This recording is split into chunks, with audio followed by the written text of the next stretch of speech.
أعوذ بالله من الشيطان الرجيم بسم الله الرحمن الرحيم الحمد لله رب العالمين والصلاة والسلام على سيدنا ونبينا أبي القاسم المصطفى محمد اللهم صل على محمد وعلى أهل بيته الطيبين الطاهرين واللعن الدائم على أعدائهم أجمعين. Last night we finished the story of Abdullah bin Umar, the son of Umar ibn al-Khattab, and the encounter he had with Imam Hussein alayhi salam in Mecca. And there was something that I said there that I didn't open up. There was a reason why I didn't open it up. There's a reason why I didn't elaborate on it. But one of the brothers contacted me. I thank him for that. And he said that some people are confused about what you meant by what you said.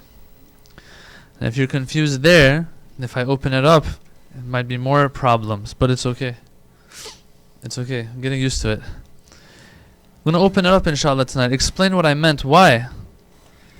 Because we're studying all of this history for the lessons we want to learn. Why do you do history for the first place? Well, some people do it because they love it. Okay.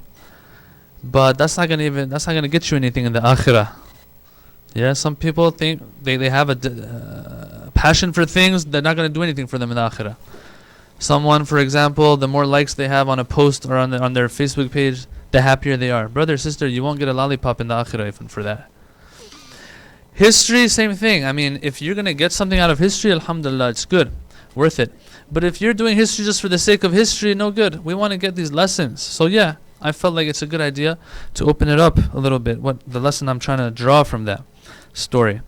It's good to let the speaker know when you have questions. It's good because if they don't open it up, if they don't explain it, we might leave, one, ignorant, two, misunderstood about what was meant. That's even worse. It's good that I hear that people discuss these lectures, some of them. They discuss it amongst themselves. It's very good. Alhamdulillah. At the same time, brothers and sisters, you have to try to get the point that is being made. So if an example is given, we don't get what the example exactly meant. What was he referring to? But we do understand the point that's being made. That's good. That's a good takeaway. That's all that's needed. So I gave like 2 or 3 examples last night. One of my examples apparently wasn't understood properly. I'll explain that tonight. But the point I believe was pretty clear.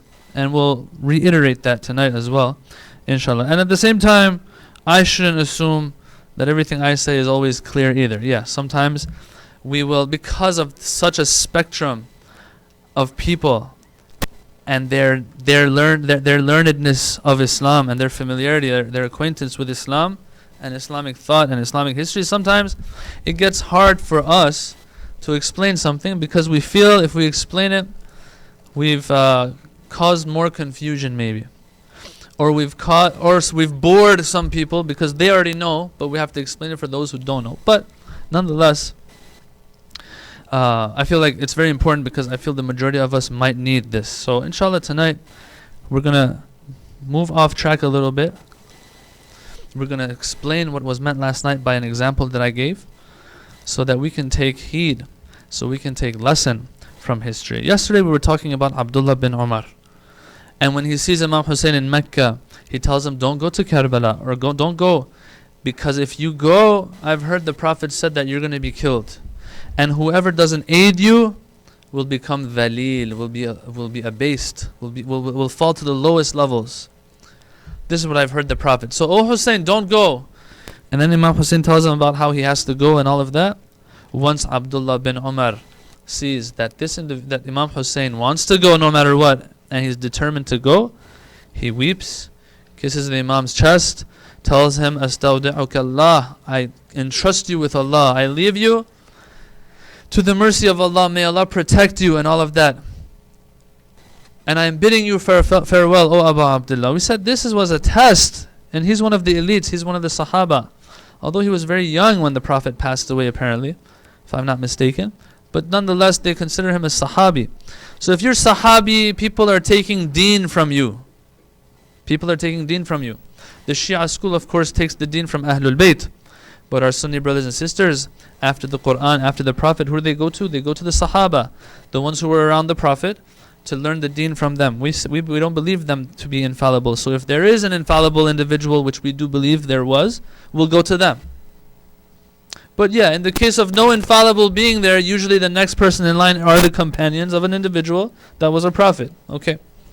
So now, Abdullah bin Umar says all of this, and the Muslimin are, till today, they also probably are inclined to have the same mentality. We believe that this is a test that was not passed by Abdullah bin Umar. What do you mean? Oh Hussein, you'll be killed, so I leave you in the hands of Allah. Okay, if you know he's going to be killed, you better know what you're supposed to do. And do it. But you just let him go just like that? One of the Ashabul Kisa, one of the 5 members of the cloak, the last member of the cloak that's alive. You're just going to let him go like that. This is where we were kind of sounding like we're scolding him though. And then I said, no. True. We believe he didn't